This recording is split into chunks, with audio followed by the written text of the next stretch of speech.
Bonjour les curieux, j'espère que vous allez bien. Moi je suis un petit peu énervée parce que j'ai vu un reportage sur le développement personnel et c'est vrai que c'est un sujet qui me tient à cœur parce que je vous incite toujours à prendre soin de vous. Parce que je pense qu'être bien dans ses baskets c'est quelque chose de très important, c'est la base de tout. Donc c'est un sujet que j'ai prévu d'aborder sur ma chaîne. Donc c'est pour ça que je vous parle aujourd'hui de mon expérience du développement personnel et que je vous donne mon avis sur ce reportage qui est passé à une heure de grande écoute et qui n'était pas un super travail journalistique à mon avis.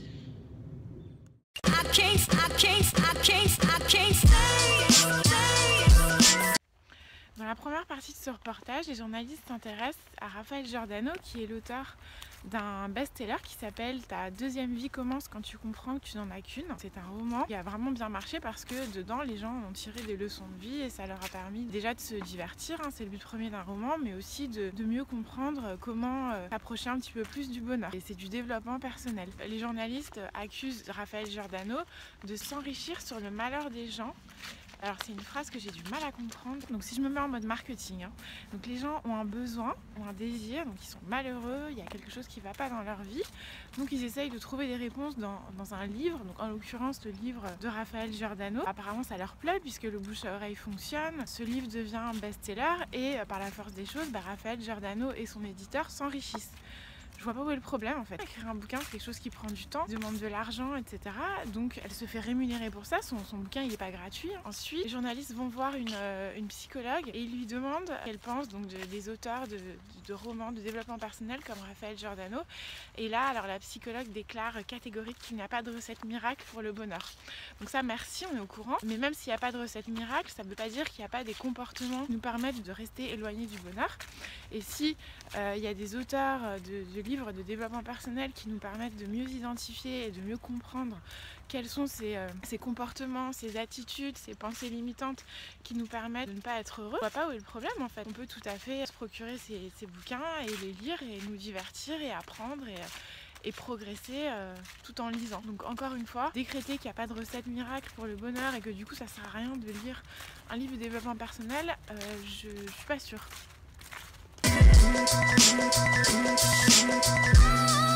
Dans la première partie de ce reportage, les journalistes veulent nous dire, enfin moi ce que je comprends en tout cas, c'est que ça sert à rien de chercher des réponses, de chercher à aller mieux en lisant des livres comme ceux de Raphaël Giordano, parce que ce sont les psychologues, enfin les gens qui sont établis, qui sont reconnus, qui ont des diplômes, qui ont pignon sur rue, qui ont le monopole pour aider les gens à aller mieux.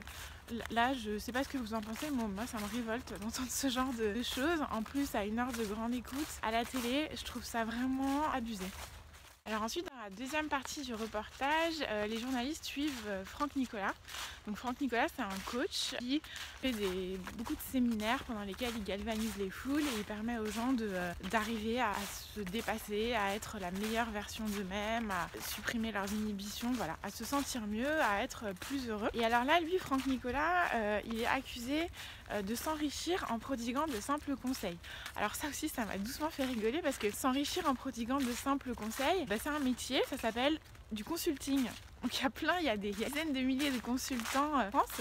Donc je vois pas où est le problème. Donc la chose qui a l'air de déranger les journalistes, c'est que Franck Nicolas il fait du consulting en développement personnel. Donc apparemment ça c'est mal vu. On l'accuse de manipulation parce qu'il a une stratégie vraiment bien établie. Si je reprends ma casquette marketing, la manipulation c'est ce qu'on appelle aussi une stratégie marketing.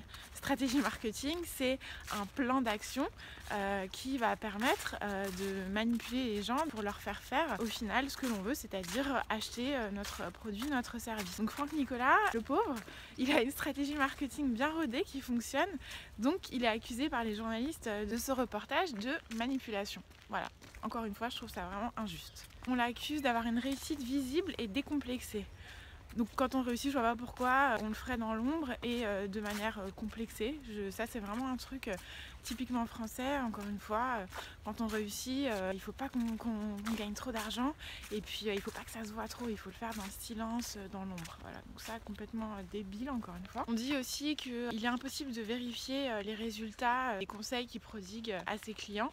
C'est impossible de les vérifier scientifiquement. Quand on va voir un psychologue, c'est aussi très difficile de vérifier scientifiquement le résultat des séances de psy qu'on a fait avec lui. Donc je vois pas où est le problème. Encore une fois, c'est vraiment des arguments qui sont hors sujet. Et dans la la troisième partie de ce reportage, le journaliste s'intéresse à David Laroche, qui est aussi un coach en développement personnel, qui fait surtout des vidéos sur YouTube. Bien sûr, on rappelle le fait qu'il n'a pas de diplôme, que c'est un coach autoproclamé, sans diplôme ni certification. Encore une fois, je vois pas où est le problème. Du moment qu'on fait du bien aux gens, je vois pas pourquoi on aurait besoin d'un diplôme. Pendant ces séminaires, on l'accuse de faire passer les participants par les montagnes russes émotionnelles.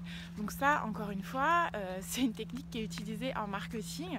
En marketing, on utilise tout type de leviers qui sont basés sur la nature humaine, comme par exemple la peur, l'envie, la jalousie, la gourmandise. David Laroche, lui aussi, il a une stratégie marketing bien rodée, et pour que les gens adhèrent à ce qu'il propose, il applique cette stratégie. On lui reproche aussi pendant ces séminaires de ne pas fournir de support aux participants qui du coup sont obligés de prendre des notes. C'est du développement personnel, c'est pas une réunion de bureau dans laquelle on est censé repartir avec un PowerPoint imprimé. Du développement personnel, ça implique une implication pour vraiment passer à l'action après, que ce soit pas juste quelque chose qu'on met dans un tiroir et qu'on oublie.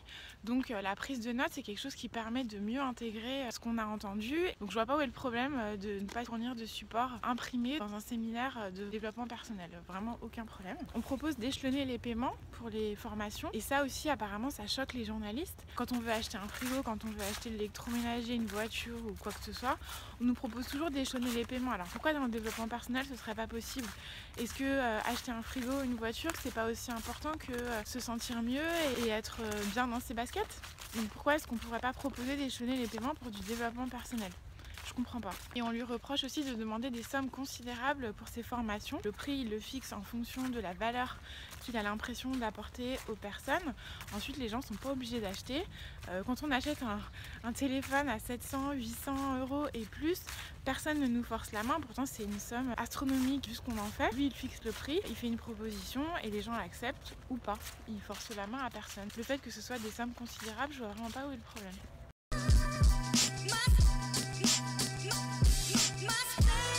À travers tous ces exemples, en fait, ce que je voulais vous expliquer, c'est que ce reportage-là, qui est censé informer les Français, tout ce qu'il fait, c'est montrer qu'on n'accepte pas en France, quand il s'agit du bien-être, quand il s'agit du développement personnel, du bonheur, qu'on utilise les mêmes stratégies que pour des biens de consommation courante. C'est un business comme un autre, sauf que c'est un business qui aide les gens à aller mieux.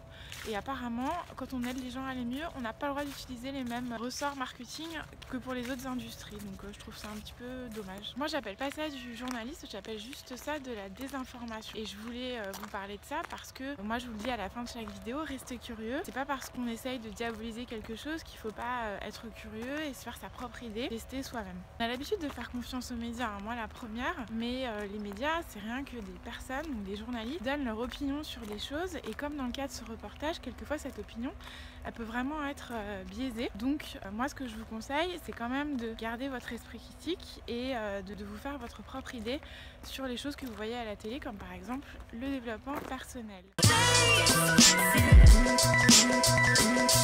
Le développement personnel, pour moi, ça a commencé quand je suis tombée sur un livre de Laurent Gounel qui s'appelle L'homme qui voulait être heureux, et j'ai vraiment adoré, donc parce que déjà c'est très bien écrit, c'est très divertissant, et en plus parce que j'y ai appris plein de choses. C'est un petit livre qui doit faire 80 pages. Il a vraiment changé ma façon de voir le monde et mon rapport aux gens. Pour moi, le développement personnel, c'était vraiment une révélation. Donc après, je suis devenue fan, hein, j'ai lu tous les autres livres de Laurent Gounel, et j'ai aussi expérimenté le développement personnel avec David Laroche, dont je vous parlais il y a quelques secondes. J'ai acheté l'une de ses formations, et ça m'a aussi aidé à un moment où j'avais besoin d'être boostée.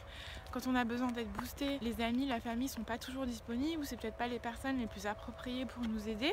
Donc je trouve ça génial qu'il y ait des gens comme ça qui fassent des formations, des supports qui nous permettent d'avoir un petit coup de pouce pour garder le cap. Après, il faut trouver l'auteur qui correspond, s'il s'agit de livres, ou le coach qui vous correspond, parce que y en a comme Franck Nicolas qui sont très dynamiques, au taquet, etc. Et puis d'autres qui sont peut-être un peu plus cool si vous aimez les gens un peu moins speed. Il faut juste trouver la bonne personne. Sous la vidéo, vous trouverez le lien vers 2 livres de Laurent Gounel qui sont mes préférés de cet auteur. Si vous n'avez pas encore trouvé d'idée de cadeau de Noël, vraiment ce sera un super cadeau. Donc en cliquant sur le lien, vous êtes redirigé vers ma boutique Amazon, et ça vous permet de recevoir ces livres chez vous très rapidement pour être dans les temps pour Noël. Donc, je vous remercie de m'avoir écouté, j'espère que vous avez trouvé cette vidéo utile. Pour être sûr de ne pas louper les prochaines vidéos, abonnez-vous à ma chaîne. Et puis n'hésitez pas à mettre un commentaire pour me dire ce que vous en avez pensé, ça m'intéresse toujours. Et puis likez et partagez un maximum avec votre entourage. Et puis n'hésitez pas à aller regarder ce reportage, hein, c'est toujours intéressant à voir pour y découvrir des choses et puis vous faire votre propre opinion. Peut-être que vous ne serez pas d'accord avec moi d'ailleurs et ce sera aussi intéressant. Je vous dis à très bientôt et surtout prenez soin de vous et restez curieux.